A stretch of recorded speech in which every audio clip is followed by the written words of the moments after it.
No vídeo anterior você viu como surgiram e se acabaram os programas do Bozo, Balão Mágico, Clube da Criança, Nave da Fantasia, Show da Xuxa, Show Maravilha, do Ré Mi Fá Sol Lá Simoni, Hora do Capeta, Show da Simoni, do Ré Mi Fá Sol Lá Si com Mariane, Show do Malandro, Programa Mariane e Festolândia. E viu como surgiram os programas Bom Dia e Companhia, Casa da Angélica, TV Colosso e Clube da Criança com Mila Cristi. Está começando a parte 2 de como se acabaram os programas infantis.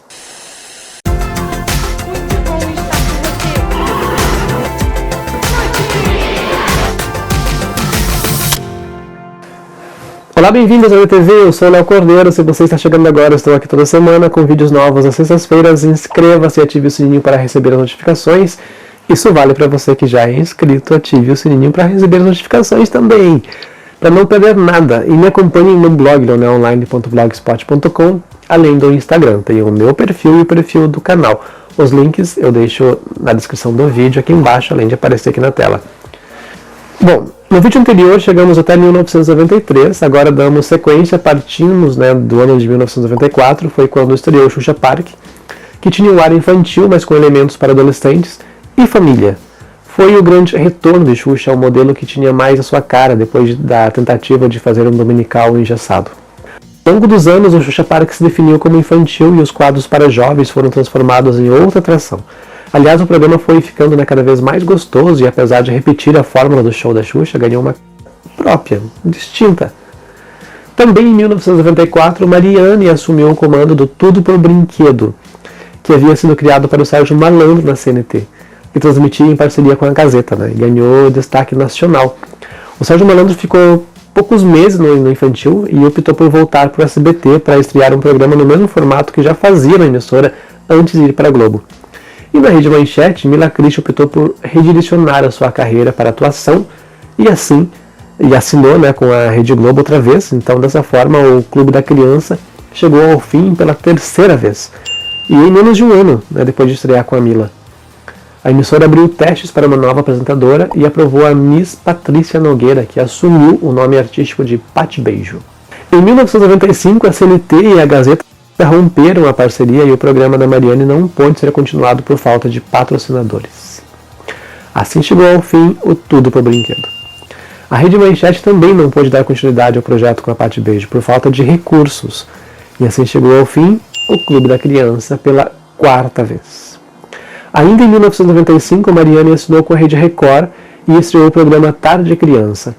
Mas a emissora passava por grandes dificuldades na época e em menos de um ano o infantil saiu do ar. Ou seja, o fim do Tarde Criança aconteceu por falta de estrutura.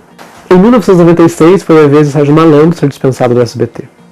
Assim chegou ao fim o programa Sérgio Malandro. Ou seja, fora a Globo, que parecia estar muito bem, obrigado, as outras emissoras faziam o que podiam para enxugar gastos. Isso quer dizer, apresentadores infantis, vocês que lutem.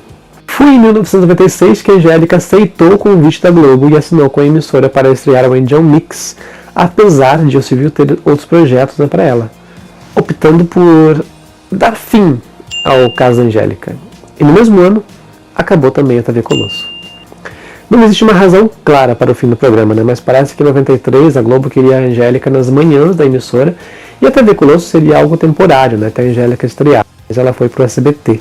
E o infantil, que era temporário, ficou permanente. O programa deu certo, dava audiência. Às vezes perdia para Mara. No entanto, em 1996, quando a Angélica aceitou o convite para estrear na emissora, coincidiu com o fim do contrato dos criadores da TV Colosso. Então a Globo optou por não renovar.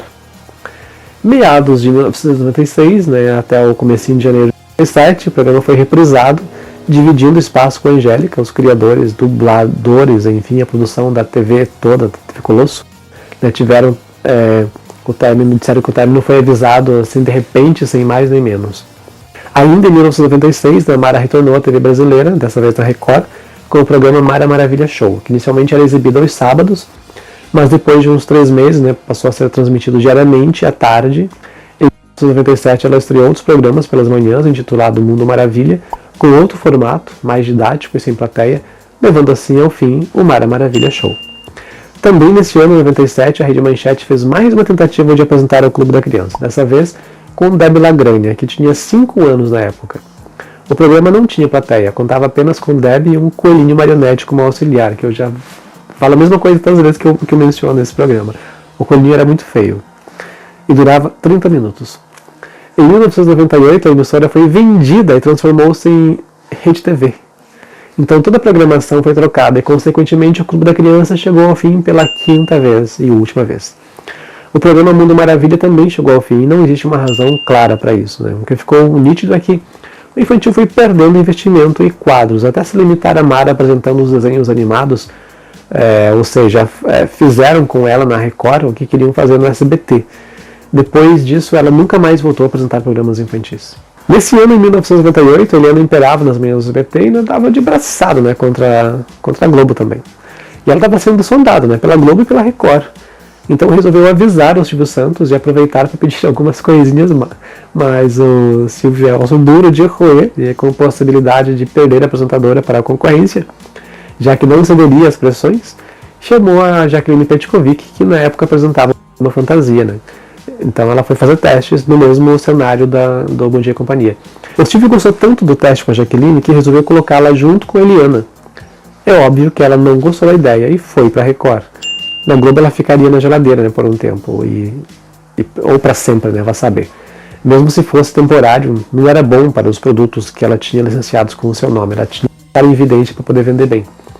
Então ela preferiu não pagar para ver e estreou na Record, no mesmo ano, o programa Eliana e Alegria, uma cópia quase perfeita do Bom Dia e Companhia, enquanto que Jaqueline assumiu seu lugar no SBT. Aqui tem um detalhe triste, né? Jaqueline disse que quando foi chamada para gravar o programa, a equipe ainda era a mesma que trabalhava com a Eliana.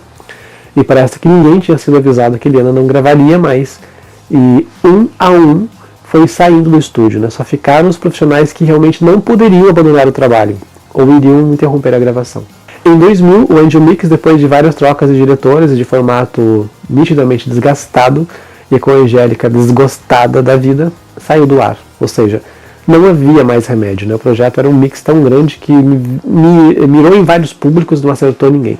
Pelo menos não na proporção que esperavam, né, para o programa ser um sucesso. Assim chegou ao fim o Angel Mix.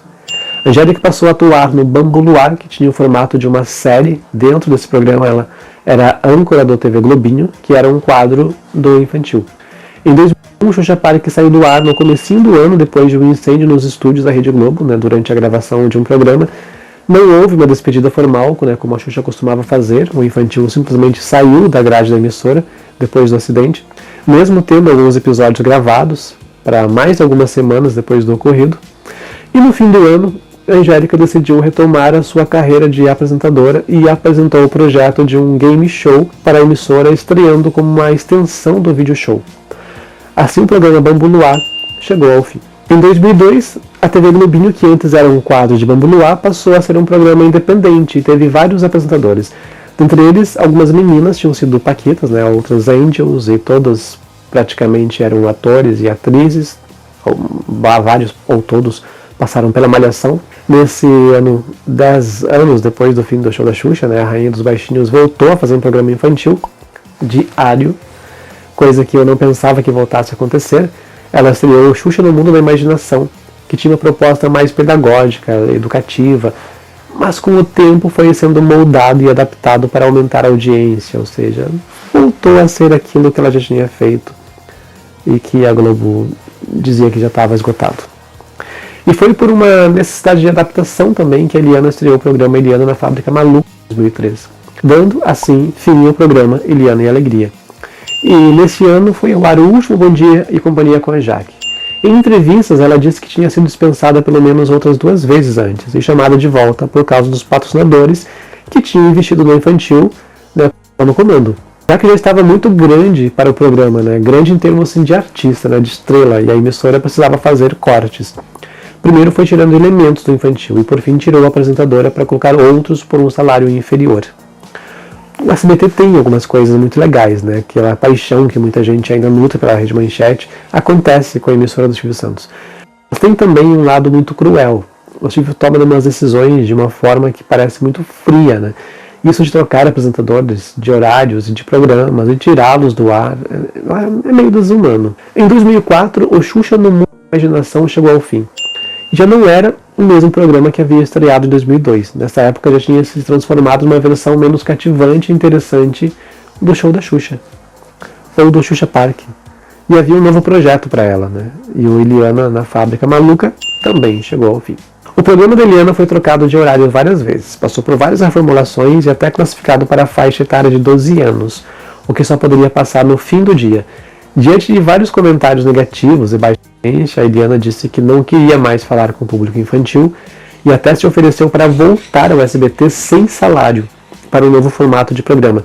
Ela receberia dos patrocinadores, né? Provavelmente embolsaria dinheiro de merchandising. Ou seja, o Eliana na Fábrica Maluca acabou por falta de audiência e por desinteresse da própria apresentadora em seguir tentando e ajustando o programa. Xuxa, ao contrário, fez uma tentativa a mais. Em 2005, ela estreou TV Xuxa diariamente, com nave espacial e tudo, mas dessa vez digital. O programa apresentava jogos, musicais e desenhos animados. Ela continuava educativa, mas com mais pinta dos áureos tempos. E o TV Globinho foi para os sábados, né? Isso tudo durou 3 anos. Em 2008, o TV Xuxa foi reformulado de infantil, passou a ser direcionado para toda a família. E de diário passou a ser semanal. E o TV Globinho voltou a ser diário e se manteve assim até 2012, quando voltou aos sábados para dar espaço a Fátima Bernardes com seu programa Encontro. Em 2015, saiu do ar definitivamente. Das grandes emissoras dos grandes programas infantis, só o Bom Dia e Companhia continuou no ar. A Xuxa não foi a precursora do formato que a consagrou, né, mas foi a que popularizou o modelo de diva infantil. E de todas, foi ela quem ficou por última, ou seja, a Xuxa apagou a luz. E tem uma explicação, né, do porquê do fim da programação infantil nas emissoras abertas. Em 2012, saiu uma portaria com o objetivo de pregar o bom samaritanismo em favor das crianças, proibindo toda e qualquer propaganda direcionada à publicidade infantil. Embora o Código do Consumidor já proibisse publicidades nocivas para crianças, ou seja, não era permitido, né, por exemplo, comercial de cerveja, de cigarros, na grade infantil. Hoje em dia esse tipo de publicidade foi praticamente extinta da TV. Mas a televisão sobrevive de anunciantes, né, e a publicidade é direcionada ao longo da programação direcionada, né, ou seja, para o público que está na frente da televisão. Por exemplo, não passava comercial de banco às 9 da manhã, porque isso interessa aos pais das crianças, e não as crianças, que são lá só para ver desenho animado. E a portaria do Conan, da expedida em 2012, impedia qualquer publicidade vinculada para crianças na TV aberta. Note que é apenas para TV aberta. Isso era um caráter provisório, mas em 2014 tornou-se de caráter definitivo e acabou por sepultar os programas infantis. Eu já li matérias dizendo que isso é um mito, né, porque as emissoras teriam como manter uma programação infantil sim.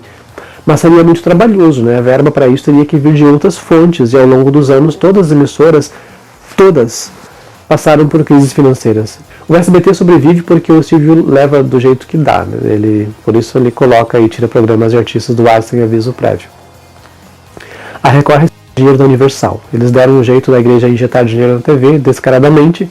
A Globo tem uma estrutura gigante, tem uma ótima programação, mas gasta uma fortuna para se manter ativa e arrasta contas desde a década de 1990, apesar de fechar sempre com milhões, né, de sobra todo ano. Ou seja, por que é que as emissoras iriam fazer tanto esforço, né, para fazer um programa que não dá retorno? Se já fazem o possível para manter outros no ar. E com isso eu fecho o vídeo de hoje. Eu fico por aqui. Nos vemos no próximo vídeo. Até lá. Um grande beijo. Tchau.